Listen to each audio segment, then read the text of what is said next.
Assalamualaikum warahmatullahi wabarakatuh. Halo semuanya, perkenalkan nama aku Anissa Ramadanti dari kelas 10 5 absen 3. Di video kali ini aku bakal analisis unsur intrinsik dan ekstrinsik dari Hikayat Amir. Nah, sebelum kita masuk ke unsur intrinsik dan ekstrinsik dari Hikayat Amir, aku bakal bacain dulu nih teks Hikayat Amirnya. Disimak ya semuanya. Dikisahkan tentang kehidupan seorang saudagar kaya bernama Shah Alam. Ia memiliki seorang putra bernama Amir. Anak tersebut mempunyai banyak uang yang berasal dari pemberian ayahnya. Setiap harinya ia menghabiskan uang tersebut. Dikarenakan sayang terhadap Amir, Shah Alam tidak memarahinya. Namun, Shah Alam hanya dapat mengelus dada. Semakin lama, Shah Alam menderita sakit. Hari terus berganti hingga penyakitnya semakin bertambah parah. Sudah banyak uang yang dihabiskan untuk berobat, namun penyakitnya tidak kunjung sembuh. Hartanya sudah habis untuk berobat hingga mereka jatuh miskin. Penyakit yang diderita oleh Shah Alam semakin parah. Sebelum akhir ajalnya, Shah Alam berpesan, "Amir, ayah tidak mampu lagi memberikan apa-apa kepadamu. Kau harus mampu membangun usaha seperti ayah. Jangan gunakan waktumu untuk hal-hal yang sia-sia. Bekerjalah dengan rajin dan pergilah dari rumah. Usahakan agar engkau terlihat oleh bulan dan jangan sampai terlihat oleh matahari." "Baik ayah, aku akan menuruti nasihat itu," tutur Amir. Beberapa menit sebelum Shah Alam meninggal, istrinya juga mengalami sakit parah yang membuatnya menghembuskan nafas terakhirnya. Semenjak tragedi itu, Amir bertekad menemukan pekerjaan. Ia selalu teringat dengan nasihat ayahnya supaya tidak terlihat matahari, namun terlihat oleh bulan. Oleh karena itu, ia senantiasa menggunakan payung saat pergi kemana saja. Suatu hari, Amir berjumpa dengan Nasruddin. Ia adalah seorang menteri yang cerdas. Nasruddin heran dengan pemuda yang senantiasa menggunakan payung tersebut. Nasruddin pun bertanya, kenapa ia melakukan hal yang demikian. Amir mengisahkan tentang alasannya berbuat begitu. Namun, cerita tersebut justru ditertawakan oleh Nasruddin. Nasruddin berkata, "Begini Amir, maksud pesan ayahmu yang dulu bukan seperti itu. Namun, pergilah sebelum terbitnya matahari dan pulanglah sebelum malam hari. Dengan kata lain, maka tidak masalah jika engkau terkena sinar matahari." Usai memberikan nasihat, Nasruddin pun memberikan uang pinjaman kepada Amir. Amir diminta untuk berdagang seperti halnya yang dilakukan oleh ayahnya dulu. Amir kemudian berjualan aneka jenis makanan dan minuman mulai dari siang hingga malam. Pada siang harinya, Amir menjual makanan seperti nasi goreng dan nasi uduk. Saat malam hari, ia berjualan mie ayam dan martabak.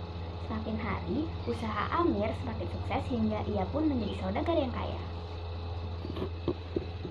Nah, barusan aku udah bacain teks Hikayat Amirnya. Selanjutnya, aku bakal bacain analisis unsur intrinsik dan ekstrinsik dari teks Hikayat Amir.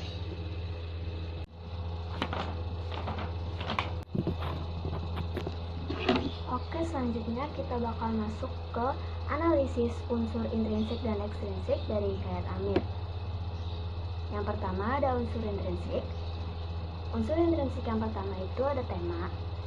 Jadi kalau menurut aku, tema yang terkandung dalam Hikayat Amir ini adalah tentang seorang anak, seorang putra bernama Amir yang dia dimanja. Dan sepeninggal orang tuanya, Amir pun bertekad untuk bekerja. Lanjut ke unsur intrinsik yang selanjutnya ada penokohan, tokoh dan penokohan. Jadi tokoh yang ada di Hikayat Amir ini ada Amir, Shah Alam, dan Nasruddin. Untuk penokohan dari setiap karakter ini, Amir ini tokohnya di awal cerita dikatakan manja karena dia menghabiskan uang ayahnya. Amir juga sempat salah mengartikan nasihat ayahnya. Nah, namun di akhir cerita juga dikatakan Amir itu tekun dan sungguh-sungguh dalam berjualan hingga ia sukses menjadi saudagar kaya. Untuk Shah Alam, tokoh Shah Alam di sini ayah Amir, dia tuh bersifatnya sabar dan sayang terhadap Amir. Dia tidak memarahi Amir yang suka menghabiskan uangnya. Dia tuh sabar dan sayang anak gitu.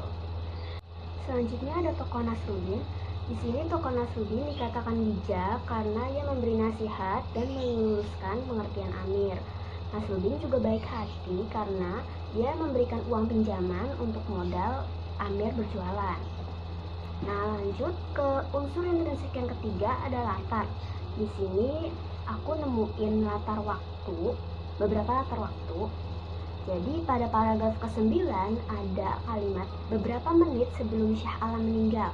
Jadi kata-kata beberapa menit sebelum itu termasuk latar waktu. Aku bakal baca ini paragrafnya. Beberapa menit sebelum Syah Alam meninggal, istrinya juga mengalami sakit parah yang membuatnya menghembuskan nafas terakhir. Semenjak tragedi itu, Amir bertekad menemukan pekerjaan. Jadi di situ ada keterangan latar waktu. Lanjut lagi ada keterangan latar waktu juga pada paragraf ke-11. Suatu hari, Amir berjumpa dengan Nasruddin. Ia adalah menteri yang bijaksana. Ia adalah menteri yang cerdas. Nasruddin heran dengan pemuda yang senantiasa menggunakan payung tersebut. Jadi ada kata-kata suatu hari. Di sini suatu hari itu menggambarkan latar waktu juga. Selanjutnya ada di paragraf ke-15. Amir diminta untuk berdagang seperti halnya ayahnya dulu. Amir kemudian berjualan aneka jenis makanan dan minuman mulai dari siang hingga malam. Jadi kata-kata siang hingga malam itu juga menggambarkan latar waktu. Selanjutnya ada di paragraf ke-16. Pada siang harinya Amir menjual makanan seperti nasi goreng dan nasi uduk. Saat malam hari ia berjualan mie ayam dan martabak. Semakin hari usaha Amir semakin sukses hingga menjadi saudagar kaya. Kata-kata pada siang harinya sama saat malam hari itu juga menggambarkan latar waktu. Oke, selanjutnya ada alur. Di sini alur Hikayat Amir ini alur maju. Nah, aku juga bakal bacain sinopsis atau ringkasan cerita dari Hikayat Amir. Dikisahkan seorang saudagar kaya bernama Syah Alam. Ia mempunyai seorang putra bernama Amir yang dimanja dan suka menghabiskan uang ayahnya. Suatu hari, Syah Alam menderita sakit dan hartanya habis untuk berobat hingga mereka jatuh miskin. Sebelum meninggal, ayahnya berpesan pada Amir, usahakan agar engkau terlihat oleh bulan dan jangan sampai terlihat oleh matahari. Semenjak orang tuanya meninggal, Amir bertekad menemukan pekerjaan dan senantiasa menggunakan payung saat pergi kemana saja. Suatu hari, Amir bertemu dengan Nasruddin yang kemudian meluruskan pengertian Amir atas nasihat ayahnya dahulu. Nasruddin juga meminjamkan uang sebagai modal untuk Amir. Amir kemudian berdagang dengan sungguh-sungguh hingga sukses menjadi saudagar kaya. Lanjut ke unsur intrinsik yang kelima ada sudut pandang. Di sini Hikayat Amir diceritakan menggunakan sudut pandang orang ketiga. Jadi Hikayat Amir ini pakai nggak ada kata-kata aku, jadi di sini pakainya dia gitu. Diceritakan dengan penyebutan ia dan dia dan bukan dengan kata aku, seperti sudut pandang orang pertama yang menggunakan kata aku. Lanjut ada amanat. Di sini unsur intrinsik yang ke-6 ada amanat. Amanat yang terkandung dalam Hikayat Amir adalah jangan membiasakan anak hidup manja dan menghabiskan harta orang tua, karena dampaknya dapat sampai anak tersebut tumbuh dewasa. Oke, selanjutnya ada unsur ekstrinsik. Unsur ekstrinsik ini ada nilai-nilai yang terkandung. Di sini aku sendiri nemuin nilai moral. Nilai moral di dalam Hikayat Amir adalah jangan membiasakan anak untuk hidup manja dan berfoya-foya. Hal ini sangat berdampak pada mental si anak saat ia beranjak dewasa. Meskipun memiliki harta yang melimpah, penting sekali memberikan edukasi agar anak bisa hidup lebih hemat dan tidak menyia-nyiakan uangnya.